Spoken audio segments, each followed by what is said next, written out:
Kita ke informasi lain, pemirsa, hari ini sidang perintangan penyidikan kasus pembunuhan Yosua Huta Barat kembali digelar. Saksi ahli hukum pidana Agus Surono menegaskan perintah yang diberikan Verdi Sambo sebagai orang yang berwenang dapat memberikan perlindungan bagi terdakwa Hendra Kurniawan dan Agus Nurpatria sebagai seorang bawahan yang melaksanakan perintah atasannya. Saya kira demikian yang mulia jawaban saya, tegas. Saudara, secara umum itu sebenarnya, tinggal saudara ya terjemahkan sendirilah kan gitu. Siap. Ya, karena kalau dia menjawab secara detail masuk ke dalam substansi pokok perkara jadinya. Dia menghindari itu. Ya. Saya menghindari yang mulia, saya harus objektif. Iya, tapi ya sampai yang saudara berikan pendapat itu saya membacanya, saudara tetap dengan koridor saudara itu yang Siap yang mulia. asik itu kalau buat saya itu. Ya, silakan lanjutkan. Oke Majelis. Kemudian saya kembali lagi kepada pasal ITE tadi. Tadi ahli menerangkan bahwasannya terkait dengan pasal 32 dan 33 itu ada will and written, ada menghendaki dan diketahui oleh pelaku kan gitu. Yang ingin saya tanyakan, bagaimana jika kesengajaan di pasal 3233 ITE ini kan kesengajaan dibagi tiga tadi. Ada salah satunya adalah kesengajaan sebagai kemungkinan di sana. Bagaimana jika kesengajaan itu timbul, si pelaku sadar itu adalah kemungkinannya, kemungkinan itu terjadi ada karena itu dihubungkan dengan pekerjaan dia sehari-hari. Dia tahu kalau ini saya lakukan akan berakibat seperti ini karena ini adalah bidang pekerjaan saya. Maksud saya pertanyaannya adalah bagaimana jika kesengajaan di sana, apakah ada perbedaan dengan kesengajaan secara umum atau kesengajaan khusus di pasal 32 dan 33 ITE ini? Baik, mohon izin yang mulia. Tadi sudah saya jelaskan secara detail panjang lebar. Mohon izin apakah saya boleh jawab atau tidak supaya saya memberikan harus seimbangkan yang mulia. Tidak boleh. Monggo saya. Enggak apa-apa, kalau tadi sudah dijawab, ya sudah, enggak usah dijawab lagi. Oh, enggak usah dijawab. Saya tergantung perintahnya yang mulia. Siap yang mulia. Iya. Pertanyaan lain. Melanjutkan yang mulia, izin. Saudara ahli, mohon pendapat ahli terkait pasal 51 ayat 2 di unsur kecuali jika yang diperintah mengira dengan itikat baik bahwa perintah diberikan dengan wewenang dan pelaksanaannya termasuk dalam lingkungan pekerjaan. Terkait unsur itikat baik, saya ilustrasikan jika ahli selaku dosen di Fakultas Hukum mendapat perintah dari dekan di Fakultas Kedokteran untuk melakukan contohlah vaksinasi terhadap masyarakat. Nah, kemudian ahli melakukan vaksinasi tanpa melakukan prosedur yang benar. Misalkan harusnya kan di tensi dulu. Nah, sementara si penerima perintah ini tidak melakukan tensi. Ternyata masyarakat satu ini darah tinggi. Setelah disuntik vaksin, cus, meninggal dunia tewas. Nah, apakah unsur itikat baik ini seperti apa selaku penerima perintah ini? Dan juga unsur melawan hukum. Dua kalimat ini, itikat baik dan melawan hukum. Mohon pendapat ahli. Mohon izin yang mulia, saya tidak bisa dibanding-bandingkan antara contoh yang tadi saudara sampaikan dengan kompetensi saya. Kompetensi saya sebagai ahli hukum, sehingga saya diperintah oleh pejabat yang punya kewenangan untuk memberikan perintah kepada saya. Saya sebagai dosen Fakultas Hukum di salah satu universitas, sehingga yang mempunyai kewenangan untuk memberikan perintah itu berdasarkan ketentuan yang ada di dalam universitas, ya, maka adalah dekan Fakultas Hukum di mana saya bernaung. Satu itu. Yang kedua, tentu saya tidak punya kompetensi. Tidak punya kompetensi. Bagaimana mungkin seorang ahli hukum kemudian melakukan suntik dan seterusnya. Meskipun saya di tiga saya teknik radiologi yang mulia, tapi saya tidak punya kompetensi di bidang itu. Karena tidak punya kompetensi. Nah, oleh karena itu, kata kuncinya adalah yang tadi, apakah pejabat yang memberikan perintah itu mempunyai kewenangan untuk itu apa tidak? Itu kata kuncinya. Adresat itulah yang kemudian memberikan satu perlindungan kepada si bawahan tadi. Jadi di sini 51 ayat 1 ini adalah lebih heavy-nya kepada bagaimana memberikan perlindungan 51 kepada, ayat 2. Iya Bapak, 51 ayat 1, 51 ayat 2 itu sama, heavy-nya sama, memberikan perlindungan kepada bawahan yang telah melaksanakan perintah. Cuman ada perbedaan yang sangat prinsipil antara 51 ayat 1 dengan 51 ayat 2. Saya kira demikian yang mulia jawaban saya. Terkait itikat baik tadi, si penerima perintah itu harus bagaimana nih kira-kira untuk memenuhi unsur terhindar dari pasal 51 ayat 2 ini. Itikat baiknya bagaimana? Itikat baik tentu saya menjalankan perintah sesuai apa yang diperintahkan. Itu adalah itikat baik. Saya memaknainya bahwa perintahnya saya, Pak Agus, tolong berikan sambutan di satu kegiatan tertentu. Ya saya laksanakan perintah itu. Izin ahli, kepanjangannya dengan itikat baik bahwa perintah diberikan dengan wewenang. Apakah dia harus menganalisa, berpikir dulu perintah ini apakah datang dari yang berwenang dan kemudian dilakukan harus dengan prosedural? Saya kira tidak demikian, karena perintah itu di dalam norma pasal 51 kan tidak harus tertulis, tapi bisa juga diberlakukan perintahnya lisan kan? Karena di situ tidak ada norma, tidak ada unsur yang mengharuskan bahwa perintah itu harus dilakukan secara tulis dan seterusnya. Oleh karena itu bukan ya tertulis tapi itikat baiknya. Coba betul Bapak. fokus Saya ya. paham betul Bapak. Jadi apa yang Bapak tanyakan betul. Itikat baik itu artinya si bawahan yang melaksanakan perintah itu sudah melaksanakan sesuai dengan apa yang diperintahkan oleh atasannya. Itulah yang dinamakan dengan itikat baik. Ya, bahwa kemudian ada pergeseran soal makna, itulah bagian dinamika selama masih dalam koridor yang dilakukan adalah sesuai dengan perintah yang diberikan oleh pejabat yang punya kewenangan, maka ini diberikan dikualifikasi sebagai adanya satu itikat baik. Saya kira demikian yang mulia. Ya, Cukup. kami tampung. Satu lagi terkait kewenangan juga. Misalkan nih, jika suatu perkara sudah ditangani oleh suatu instansi tertentu, taruhlah Polres, kemudian diperbolehkan tidak instansi lain atau unit lain, Polres lain ikut melaksanakan kegiatan penyelidikan, sementara di Polres sebelumnya sudah dilakukan penyidikan. Itu saja. Apakah itu termasuk kewenangan? Mohon izin yang mulia, itu di teknis, di internal, di institusi yang bersangkutan. Selaku ahli pidana saya. Kapasitas saudara nggak untuk menjawab itu? Ya itu saya tidak persis ya, tidak tahu persis ya, tapi itu memang kan itu masuk dalam kewenangan internal di institusi teknis yang bersangkutan ya. Lanjutkan yang mulia, sedikit lagi. Ahli, saudara menyatakan sebagai ahli ya. Saya tanyakan kepada saudara, apa perbedaan orang yang diberi jabatan dengan orang yang dimaksud sebagai orang yang berwenang? Mohon pelan-pelan Pak, boleh. Orang yang bisa ahli bedakan, Bukan. Dilepas dulu. Itu jadi. Bisa ahli bedakan orang yang diberi jabatan dengan orang yang diberi wewenang. Orang yang diberi jabatan dengan orang yang diberi wewenang, ya. Ini memang kewenangan kan sesuai dengan ketentuan. Misalkan sesuai biasanya ada kewenangan tertentu, dia menjalankan sesuai dengan ketentuan peraturan perundang-undangan, dia berarti dia mempunyai kewenangan.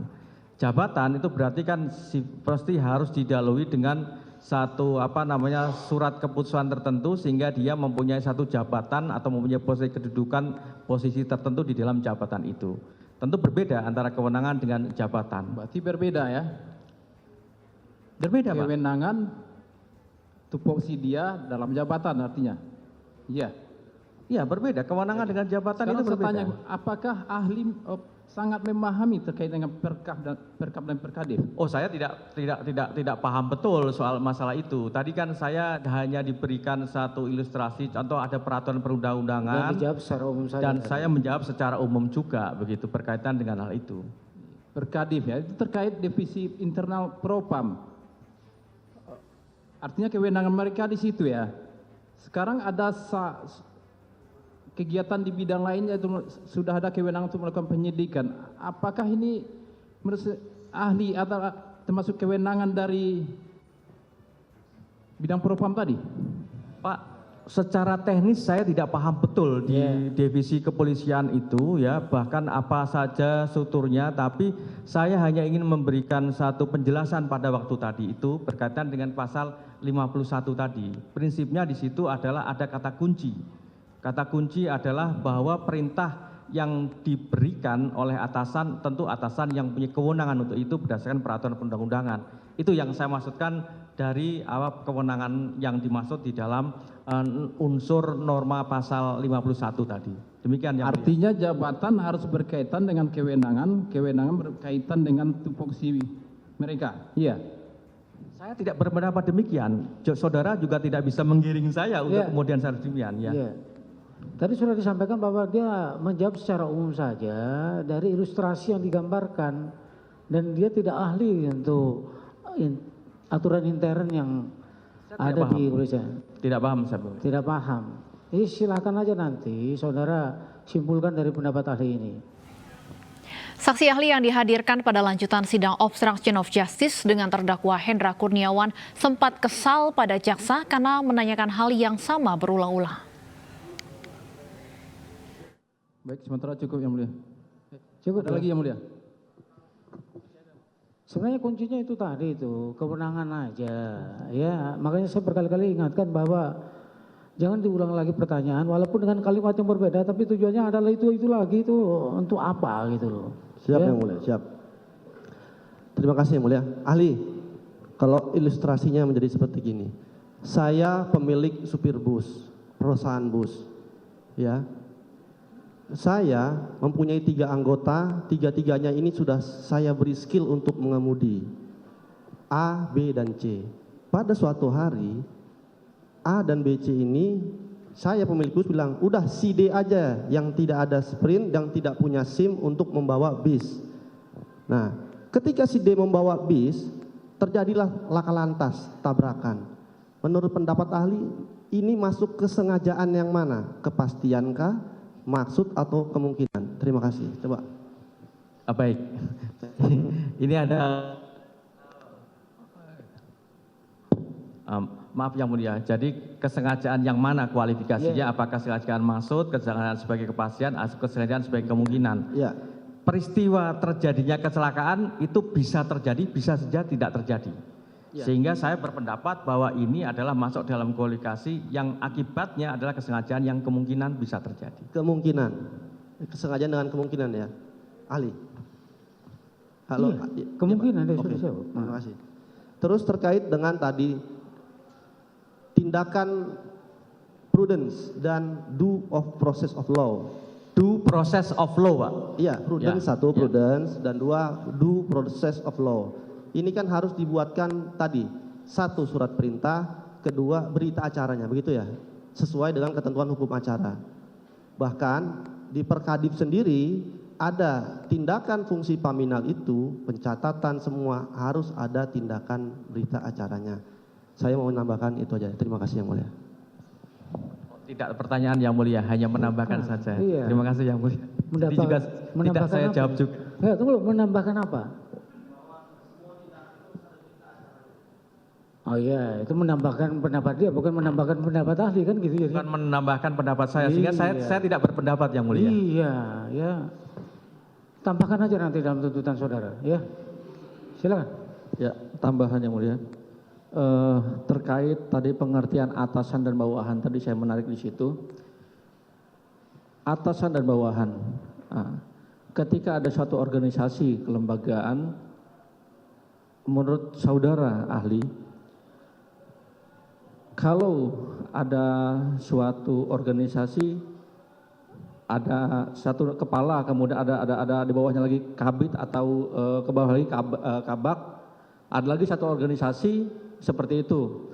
Kemudian ada satu kepala dalam satu bidang memerintahkan seseorang yang ada di bidang lain. Apakah disebut perintah dari atasan ke bawahan?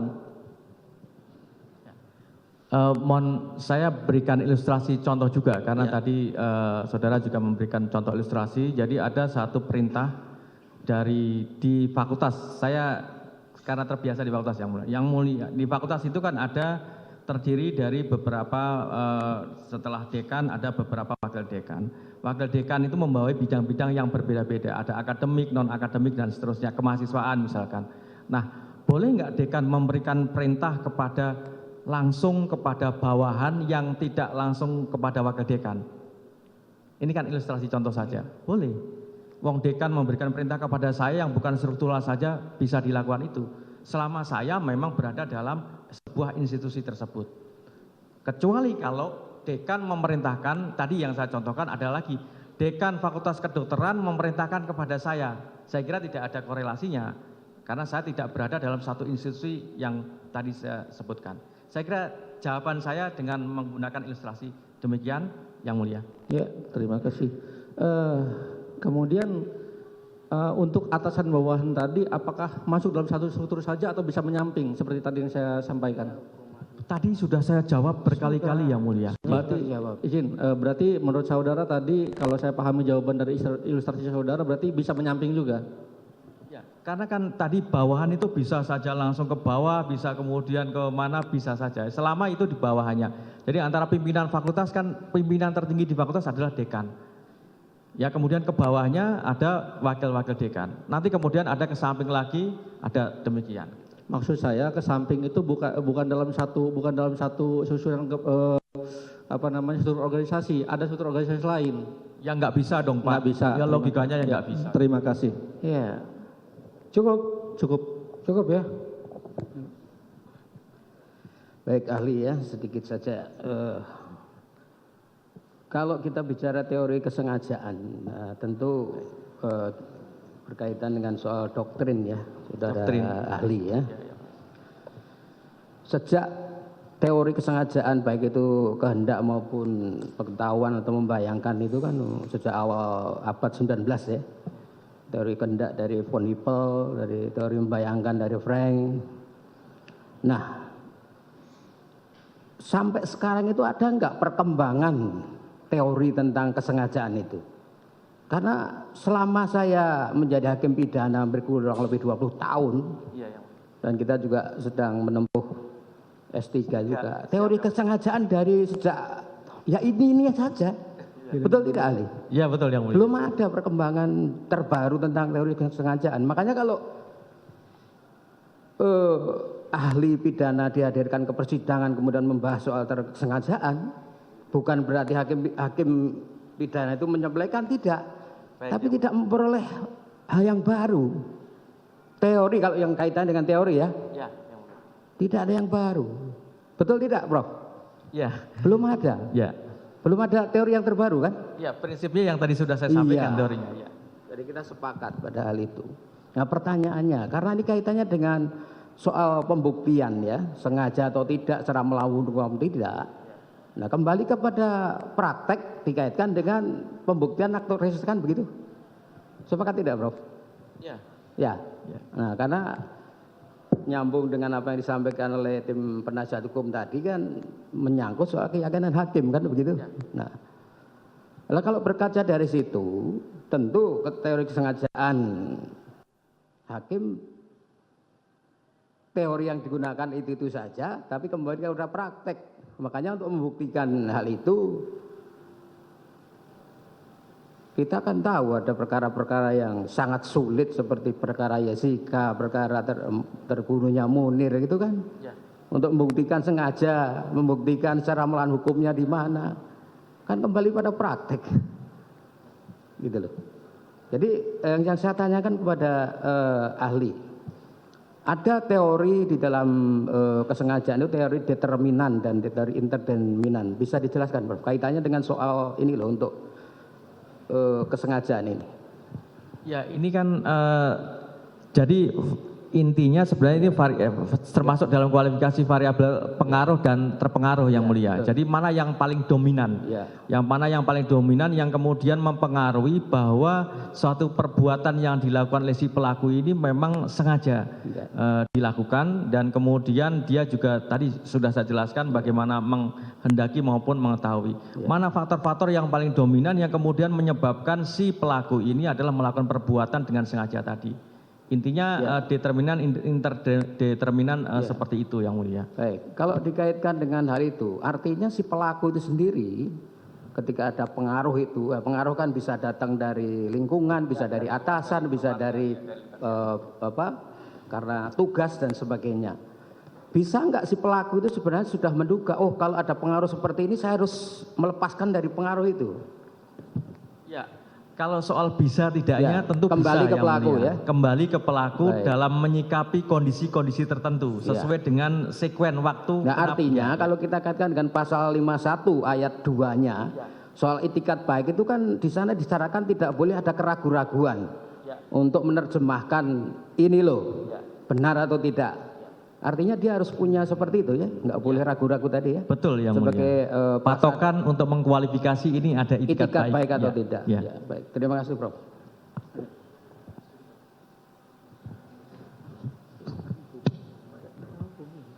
Baik, terima kasih. Saya sedikit aja, Prof. Mengenai doktrin pidana sederhana saja, dasar saja. Di dalam doktrin hukum pidana kan dikenal adanya mens rea ya. Mens rea. Betul ya, ada Betul, Yang mens rea. Mulia. Betul. Nah, mens rea ini apa harus selalu terwujud dalam suatu perbuatan pidana? Itu saja dulu. Baik, terima kasih Yang Mulia. Jadi mens rea itu kan abstrak sifatnya Yang Mulia. Jadi tentu harus dilihat adanya satu aktus serius tadi. Aktus serius itu adalah perbuatan. Wujud dari mens rea ini kan kita bisa melihat dari perbuatannya atau aktus seriusnya. Nah, aktus serius yang seperti apa? Tentu aktus serius yang sifatnya serabar yang kemudian melanggar dari asas dulmatehid tadi.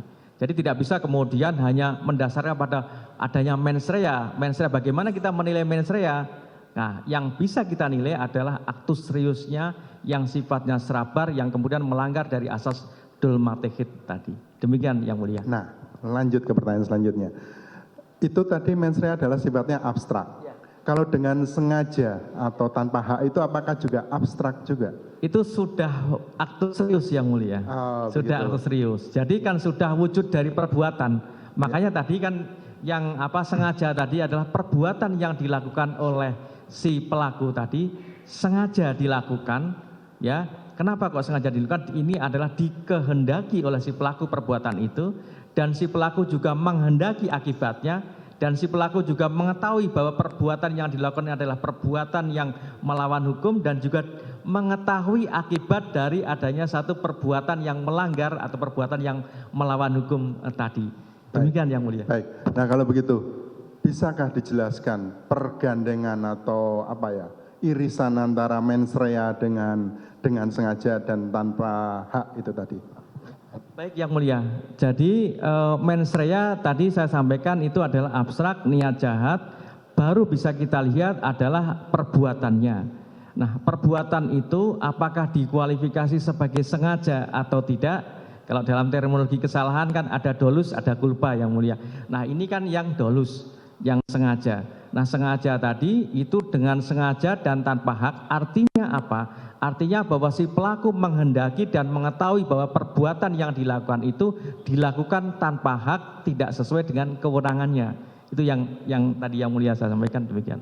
Baik, jadi tolong dikoreksi kalau kesimpulan saya salah.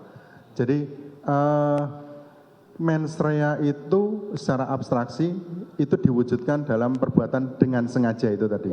Begitu Betul, ya? betul Yang Mulia, betul. Begitu ya. Baik, terima kasih. Baik ya, dari terdakwa ada yang mau ditanyakan? Cukup ya? Cukup ya. Terima kasih untuk pendapat ahli. Terima Ya. kasih Yang Mulia. Ketepatan juga sudah selesai juga. Ya. Ini KTP ahli. Akan diambil.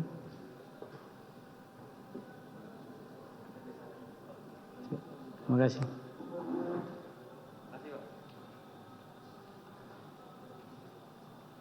Ya, kita akan skors terlebih dahulu ya. Nanti akan kita buka kembali jam 1. Ya. Ini pas betul ini melewati jatah waktu yang ditentukan. Nanti lebih diinikan lagi ya. Lebih diperhatikan lagi pertanyaannya, jangan terjadi pengulangan walaupun dengan kalimat yang berbeda. Ya, tapi maksudnya sama. Nggak usah diputar-putar lah. Ya. Begitu ya. Baik, kita akan buka kembali persidangan ini jam 1. Ya, silakan terdakwa di.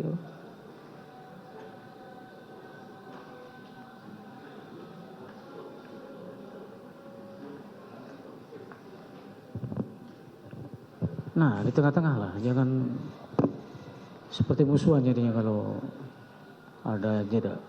Ya, kita skors dulu persidangan ini ya. Jam 1 nanti kita buka kembali skors, silakan nyatakan skors.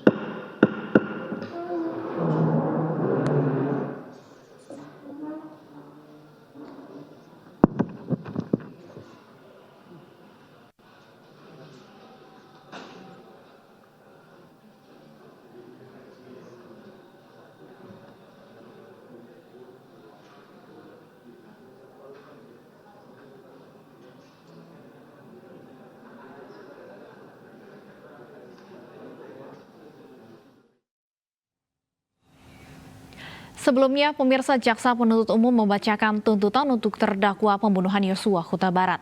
Putri Chandrawati dituntut 8 tahun penjara oleh jaksa, sementara keluarga almarhum Yosua kecewa atas tuntutan JPU terhadap Putri Chandrawati.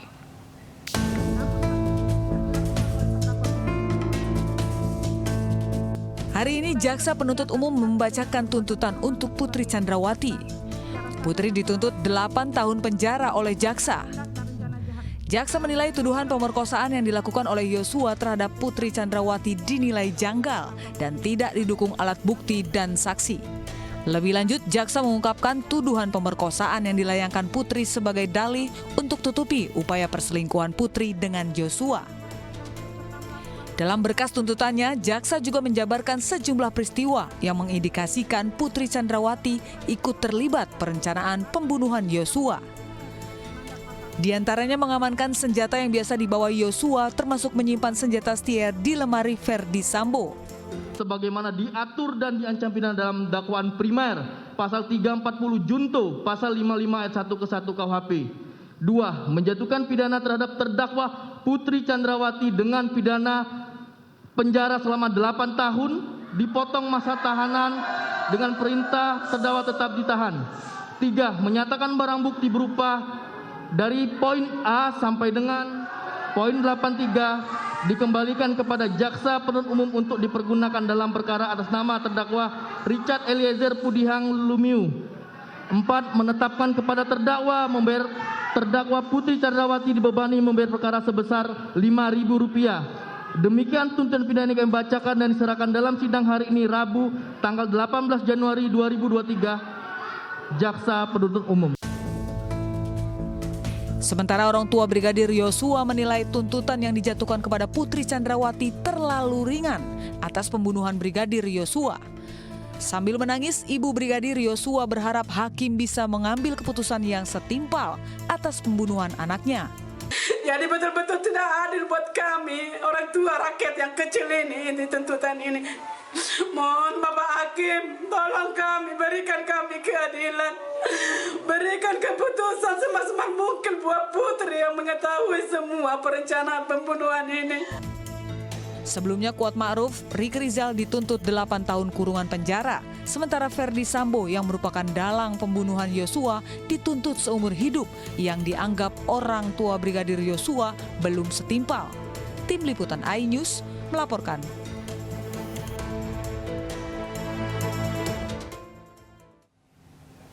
Pemirsa, informasi tadi sekaligus menutup jumpa kita di iNewsroom. Saya Stefani Patricia pamit, tetap jaga protokol kesehatan. Salam sehat.